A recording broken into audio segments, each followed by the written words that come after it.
전 13장 13절에서 14절까지 우리 두 절만 보도록 하겠습니다. 209페이지 신약성경 209페이지에 있습니다. 사도행전 13장 13절에서 14절 같이 한 목소리로 합독하겠습니다. 바울과 및 동행하는 사람들이 바보에서 배 타고 밤빌리아에 있는 버가에 이르니 요한은 그들에게서 떠나 예루살렘으로 돌아가고 그들은 버가에서 더 나아가 피시디아 안디옥에 이르러 안식일에 회당에 들어가 앉으니라. 아멘. 수협에 나오신 여러분들을 환영하고 주님의 이름으로 축복합니다. 이 자리에 나온 여러분들에게 하나님의 은혜와 평강이 넘치기를 소망합니다. 할렐루야. 오늘 이 말씀 바울과 또 바나바와 또 그의 수행원이었던 요한을 가지고 같이 함께 전도 여행을 떠나고 있었습니다. 이동하는 중에 일어난 일이죠. 13절에 오늘 본문의 말씀은 바울과 동행하는 사람들이라고 이렇게 13절에 먼저 시작을 하고 있어요.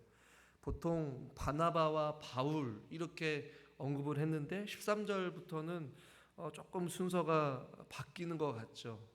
성경에서 이름이 먼저 나오는 것은 그만큼 어떤 의미를 두고 있거든요.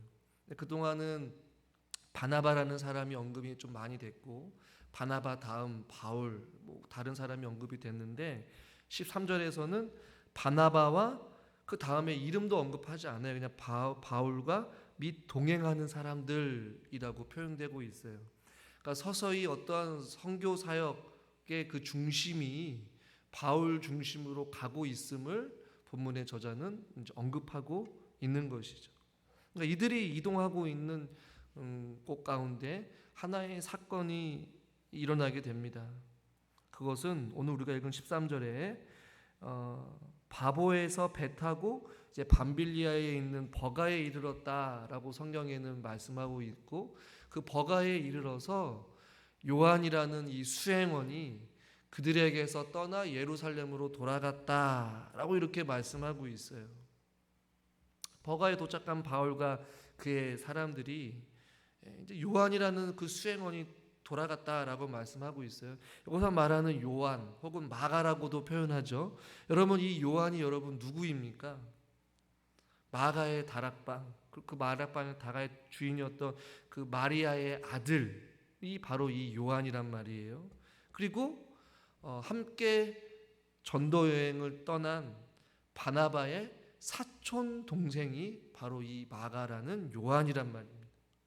그리고 이 요한이라는 사람이 혹은 마가라는 사람이 이 복음서 중에서 마가복음을 기록한 장본인이 바로 이 요한이란 말이에요. 그러나 그의 이 젊은 시절, 이 초창기 시절의 모습은 그렇게 긍정적인 모습은 아니었던 것 같아요. 같이 전도여행을 떠나면서 수행원으로서 다양한 일들을 감당했겠죠. 바울과 바나바의 어떤 사역 가운데에 수발을 들기도 하고 또 말씀이 필요하면 그 말씀을 같이 가르치기도 하면서 또 길을 안내를 하고 온갖 이런저런 헌신과 수고를 했던 아마 마가였을 거란 말입니다. 그들이 이동하는 상황 가운데 이제 버가에 이르렀을 때 예루살렘으로 떠났다라고 말씀하고 있어요. 요한이 돌아간 곳은 안디옥 교회로 돌아간 것도 아니었어요. 아예 자신이 집이 있는 이 예루살렘으로 돌아갔다라고 말씀하고 있어요. 전도 여행 중에 갑자기 지금 이들에게 어떠한 사건이 일어나는지 우리는 분명하게 알 수는 없지만 요한이 지금 버가에 이르러서 그들과 헤어져서 예루살렘으로 즉 집으로 돌아갔다라고 성경에서 오늘 13절에 짤막하게 기록하고 있는 것이죠. 학자들마다 왜 버가에서 무단 이탈을 했을까라는 다양한 의견이 있습니다. 제가 앞서 말씀드렸지만 바나바의 사촌 동생이었고 마가복음을 기록할 정도의 어떠한 신앙을 가지고 있던 이 마가 요한이 왜 이 초창기 젊은 시절에 이러한 일들이 일어났을까? 그 가운데 조금 그래도 좀 공감이 되고 좀 그럴 만한 가능성이 있는 의견들을 말씀드리면, 이 전도 여행 중에 제가 말씀드렸잖아요. 13절부터 바울과 및 동행하는 사람들이라고 기록하고 있어요. 그러니까 바나바가 그동안에는 어떤 안디옥 교회의 중심이었고 목회자였고 바나바 중심으로 사역이 진행됐다면, 이제는 어느 순간부터 전도 여행이 이제는 사역의 중심이 바나바가 아닌 바울 중심으로 진행되고 있기 때문에 그 선교 여행의 어떤 우두머리 혹은 지도자가 이제 바뀌게 된 거예요. 그러니까 바나바의 사촌 동생이었던 그 마가가 그 바나바를 제치고 어떠한 사역의 중심이 되었던 그 바울에게 불만을 품고 그냥 집으로 돌아갔을 것이다 라고 주장하는 학자들이 있어요. 또 하나의 의견은 이 마가라는 사람이 그래도 나름대로 온실 속의 화초처럼 약간 부유한 사람이었기 때문에, 부유한 아들로 자라왔기 때문에 이 열악한 환경에, 갑작스러운 환경에 어려움을 겪거나 혹은 고향을 향한 향수병에 이기지 못해서 집으로 돌아갔다라고 주장하는 사람도 있어요. 조금은 일리가 있는 말 아니겠어요? 또 하나는 이 버가라는 지역은 지형상 좀 약간 저지대에 있는 지방이에요. 그러다 보니까 온갖 전염병이 좀 만무했던 곳이기도 한데, 그 가운데 이 말라리아가 기승을 해서 마가가 겁을 먹고 이탈했을 것이다, 뭐 그렇게 주장하는 사람도 있어요. 우리가 추측해 보건대 사도행전 15장 37절에서 이제 바울이 이런 표현을 씁니다. 37절 38절 교독하겠습니다. 제가 37절 읽겠습니다. 바나바는 마가라 하는 요한도 데리고 가고자 하나. 바울은 밤빌리아에서 자기들을 떠나 함께 일하러 가지 아니한 자를 데리고 가는 것이 옳지 않다 하여, 자기들을 떠나 함께 일하려고 가지 아니하였던 그 자를 옳지 않게 여기고 데려가지 않는 장면이 사도행전 15장에 나온단 말이에요. 그러니까 바울이 입장에서는 자기들을 떠나 함께 일하려고 하지 아니하였던 그것을 바울도 약간 책망하고 있는 말씀이 성경에 기록되고 있단 말이죠. 13절과 이 14절의 말씀을 통하여서 우리는 왜 이 마가 요한이 무단 이탈을 해서 집으로 돌아갔는지 우리는 추측해 볼 수 있는 아주 중요한 단서가 있는데요. 그것은 14절의 말씀입니다. 우리 14절 말씀을 오늘 본문을 같이 한번 읽겠습니다. 그들은 버가에서 더 나아가 비시디아 안디옥에 이르러 안식일에 회당에 들어가 앉으니라. 아멘.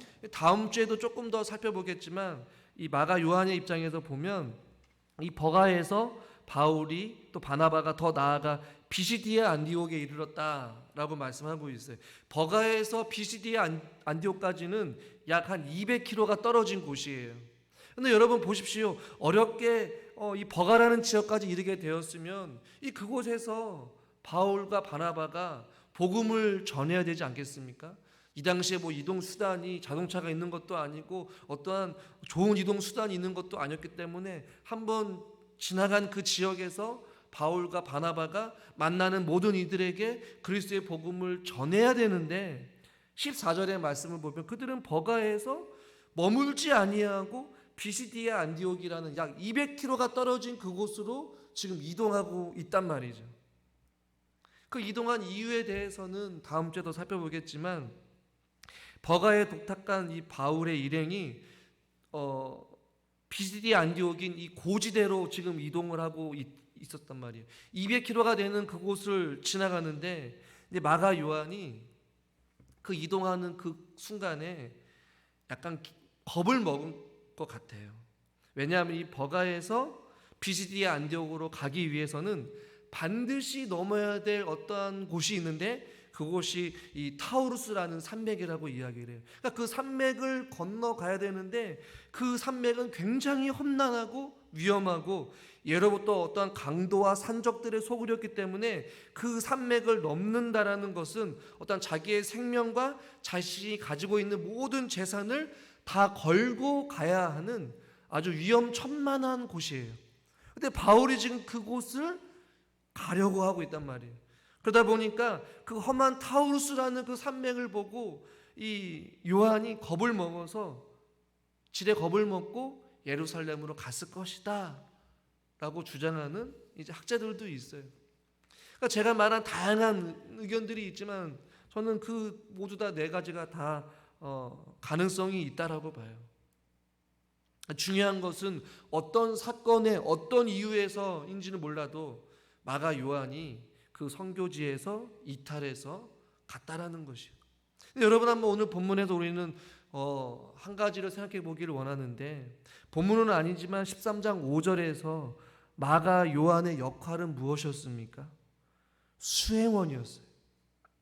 수행원이라는 단어가 제가 설명을 더 구체적으로 하지 않았지만 원래 이 수행원이라는 이 단어는 본래 이 배 밑창에서 배 밑에서 이 노를 젓는 노예를 가리키는 단어에서 파생된 단어예요. 그러니까 수행원이라는 단어는 이 배 밑에서 노를 젓는 노예와 같이 그들은 밖을 전혀 보지 않았어요. 그냥 고수가 치는 이 북의 소리에 따라 명령에 따라서 노를 세게 젓거나 천천히 젓거나 빨리 젓거나 느리게 젓거나 멈추거나 그들의 의지와 상관없이 그냥 고수의 이 북치는 소리나 그의 음성에 맞춰서 그냥 그들은 노를 젓는 것, 그것이 수행원이 해야 될 중요한 역할이란 말이죠. 마가 역시 바울과 바나바가 어디로 가든지 무엇을 하든지 간에 그것은 마가 요한에게 중요한 것이 아니에요. 그들이 행선지를 정하게 되고 그들이 발을 내디르면 배를 타거나 사람을 만나거나 잠을 자거나 길을 이동하거나 이 모든 것을 결정하는 데 있어서 마가 요한은 중요하지 않아요.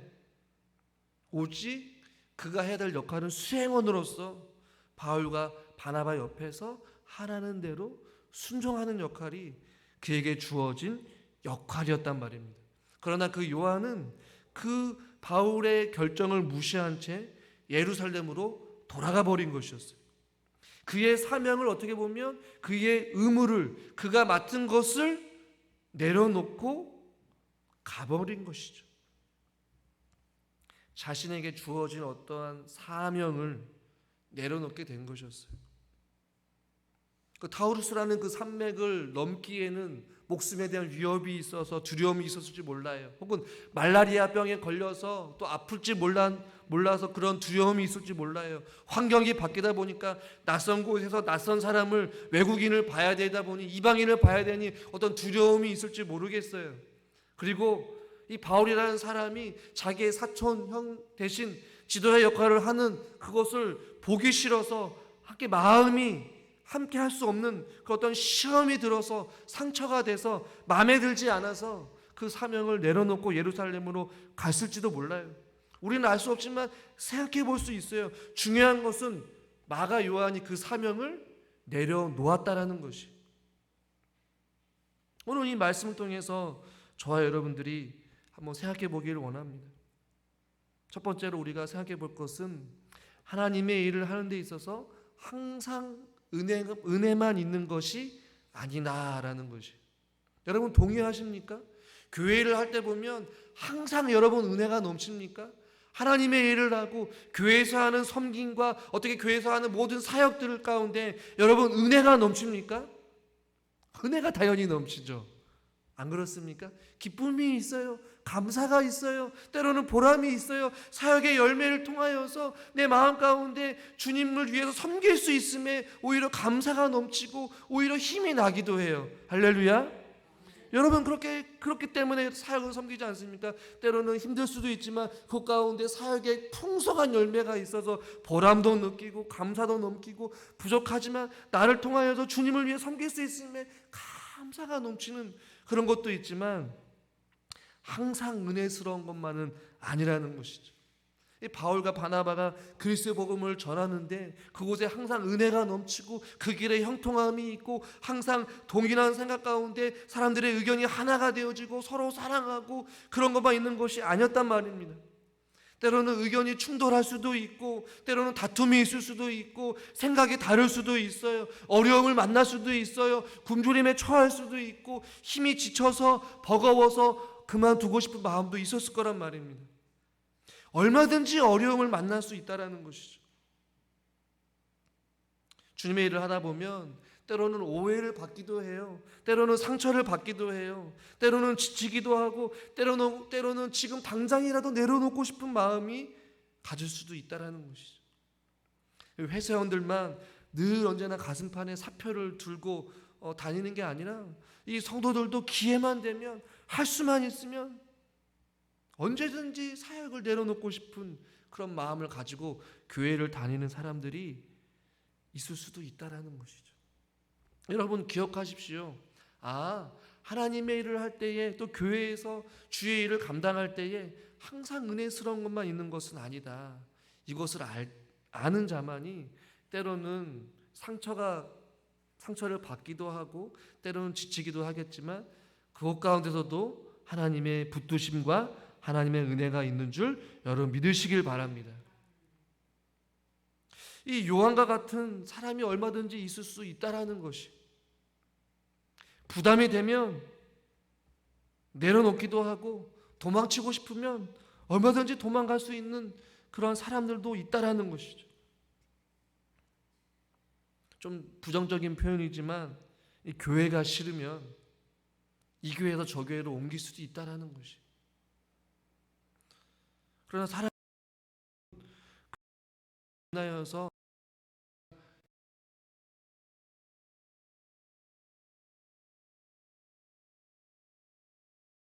정죄하거나 판단할 필요도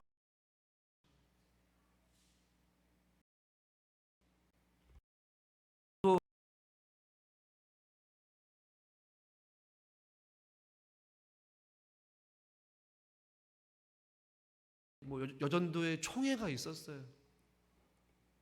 많은 사람들이 이제 뿔뿔이 한 공간에서 이제 전도회별로 모여가지고 이제 임원을 뽑는 과정 가운데 있었습니다.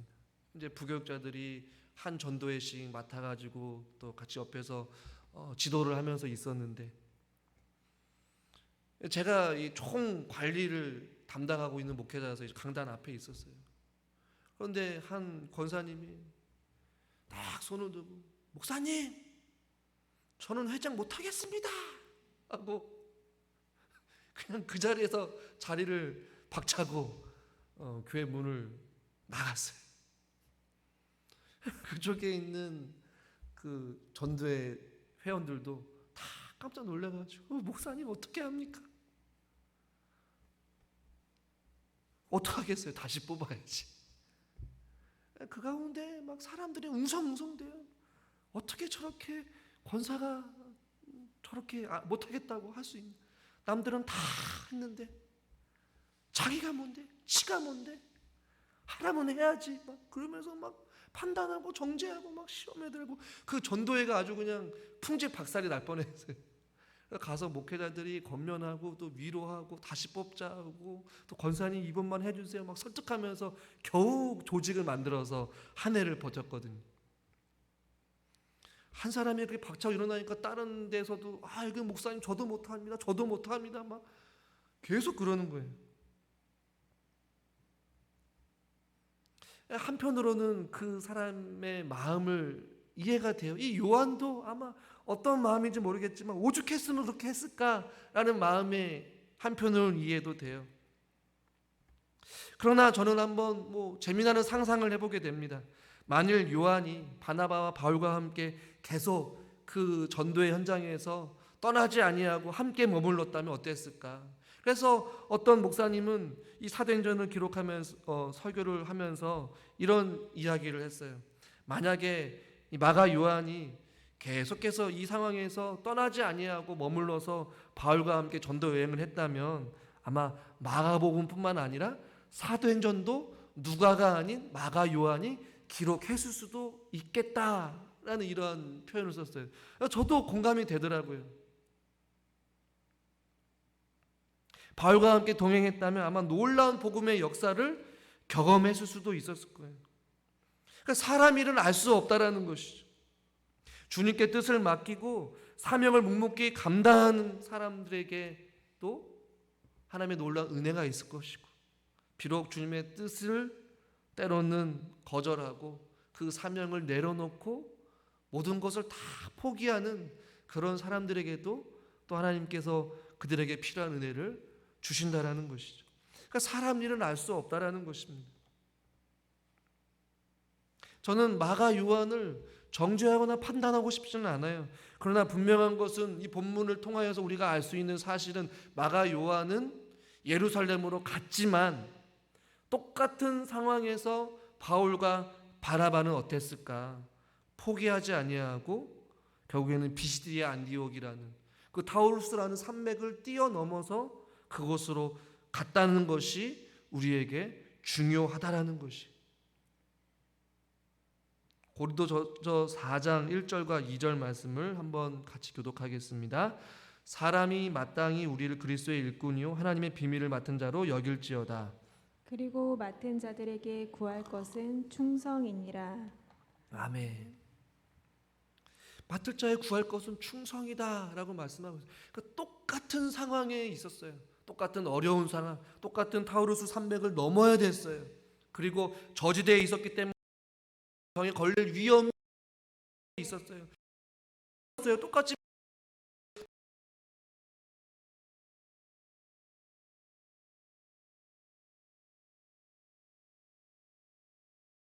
끝까지 어떠한 선택을 하시겠습니까?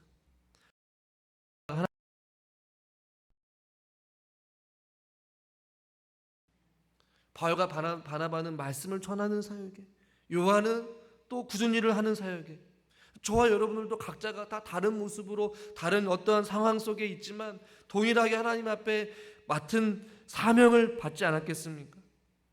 그렇다면 저와 여러분들도 그분의 인도하신 대로, 말씀하시는 대로, 명령하시는 대로 순종할 것이냐? 아니요 하나님, 아니요 목사님, 나는 못하겠습니다. 너무 힘들어요. 나 그냥 그만둘래요.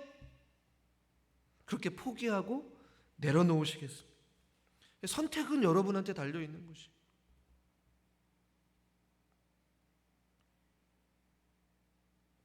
저는 목회를 하면서 많은 사람들이 충분히 감당할 수 있음에도 불구하고 그 사명을 무책임하게 내려놓고 거절한 사람들을 참 많이 보게 되었어요.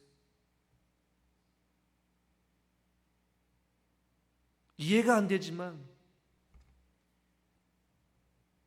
그런 사람들도 보게 되었지만 그렇게 사명을 그런 맡은 자의 충성을 하지 아니하고 내려놓은 그 자리에 또 다른 누군가가 세워지고 그 사람을 통해서 일하시는 하나님도 보게 되었어요. 하나님은 사람을 통해 일하십니다. 그러나 하나님께서는 순종하는 자를 통해서 일하신 줄을 믿으시기를 바랍니다. 우리 인간의 교만함을 내려놔야 돼요. 목사님 저 없어도 충분히 다른 사람이 감당합니다. 맞는 말이죠. 그러나 하나님께서 우리에게 그 주어진 사명을 주신 것은, 우리들로 하여금 그것을 맡게 해주신 것은 우리들도 하여금 하나님의 사역을 하고 싶으셔서 우리에게 그런 사명을 주신 줄 믿으시기를 바랍니다. 기회 있을 때에 주어진 자리에서 충성할 수 있기를 바랍니다. 아마 우리 권사님들 이제 조금씩 연세가 있으시다 보니까 이제는 하고 싶어도 하지 못하는 일들이 많이 있지 않습니까? 보더라도 한 해가 다르게 몸이 아프고 힘드니까 주의 일을 하고 싶어도 감당하지 못할 때가 이제 오고 있고 이미 왔어요. 그러니까 우리가 건강이 있을 때, 우리가 할 수 있을 때 맡을 자에 구할 것은 무엇이다고요? 충성인 줄 믿으시기를 바랍니다. 할렐루야. 요한은 돌아갔어요. 그러나 바울과 바나바는 포기하지 아니하고 비지디아 안디옥까지 그의 사명을 감당하기 위해 묵묵히 순종합니다. 저와 여러분들은 어느 길을 걸어가시겠습니까? 힘들어서 포기하고 하고 싶지 않아서 내려놓고 못마땅하니까 안 하고 상처받았으니까 내려놓기를 원하십니까? 남들이 안 하니까 나도 안 하겠습니다 라고 하시겠습니까? 아니면 하나님 비록 부족하지만 주님께서 하라고 하시니 내가 아멘으로 순종하며 나아가겠습니다. 하나님, 남들이 하지 않으니 나라도 하겠습니다. 할렐루야. 이런 마음을 가지고 끝까지 순종의 길을 걸어가시겠습니까? 선택은 여러분한테 달려 있어요. 아무쪼록 저와 여러분들이 주님 오시는 그날까지 하나님의 사명 맡은 자로서 믿음으로 순종하며 각자의 주어진 자리에서 기쁨으로 또 감사하는 마음으로 자원하는 마음으로 주님의 일들을 잘 감당할 수 있는 충성된 하나님의 일꾼들 될 수 있기를 주님의 이름으로 축원합니다.